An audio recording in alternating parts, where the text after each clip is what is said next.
Four Roots is dedicated to building healthy communities by addressing a broken food system where too many children are hungry, there are diet-related illnesses, too many chemicals in our foods, and really too much food waste in general.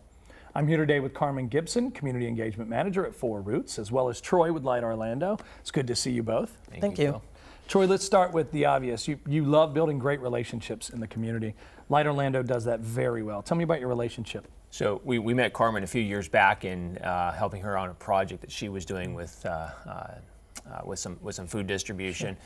As we developed that relationship, we found out that she fits in really closely with the stuff that we're trying to do as a community, as a community partner. She's providing this food and the nutrition and stuff to the community that we're just not able to do as a foundation. So we're able to partner with Feed the Need and help bolster the work that they're doing and make an impact in the community.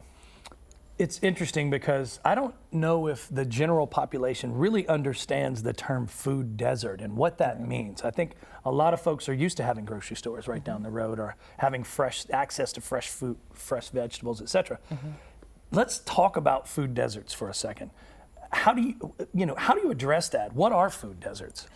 Well, food deserts, I live pretty close by, and when you start seeing the major grocery stores leave, like your Publix, your Albertsons, then what that does, it takes the time to travel from home to a grocery store a little bit longer.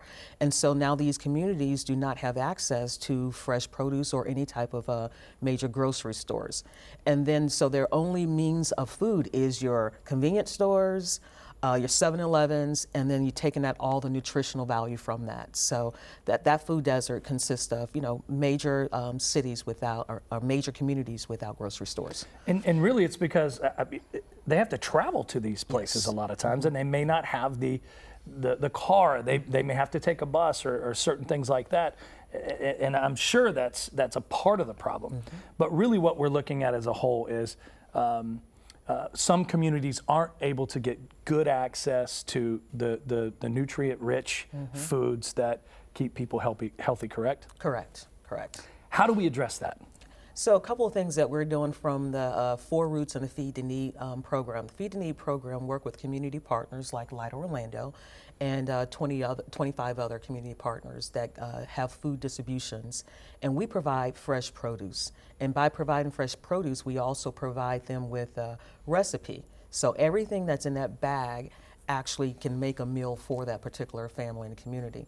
And that's one way that we actually work to provide them with access to fresh produce.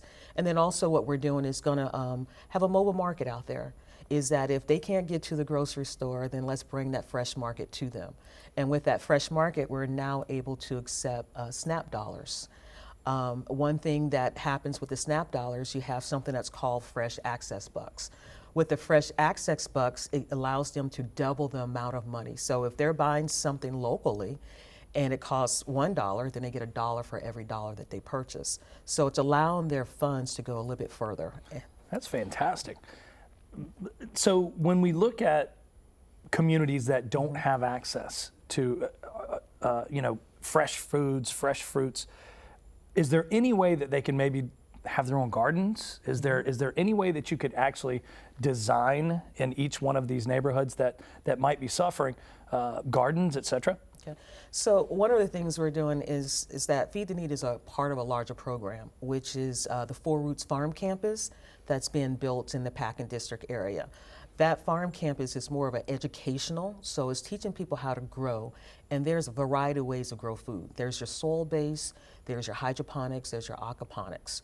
And so what we're hoping to do is that we cannot go to every single individual house, but allowing that campus there to educate them on how to grow, that's one way that we can also do that.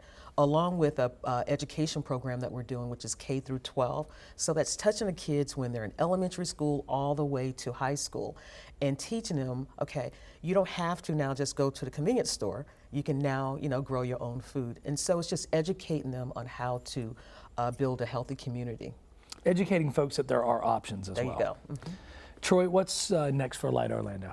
So Light Orlando, we are gearing up for our next big event, which will take place on August 12th. We're doing a 500,000 meal packing event, shelf-stable packing event, not quite as nutritionally rich as the vegetables and produce that Four Roots is talking about. But we're looking for about 1,000 volunteers to come out and help us put that together, and that food will go out into the community to serve the local food banks and organizations that are providing food to the community. I love what both of you are doing. Both your organizations are a benefit to the community in a major way. I look forward to see what you're doing in the future. Thank you, Phil. Thanks, Phil. FourRootsFarm.org to find out how you can help by getting involved or volunteering. That's the number 4, rootsfarm.org, or you can head to lightorlando.org.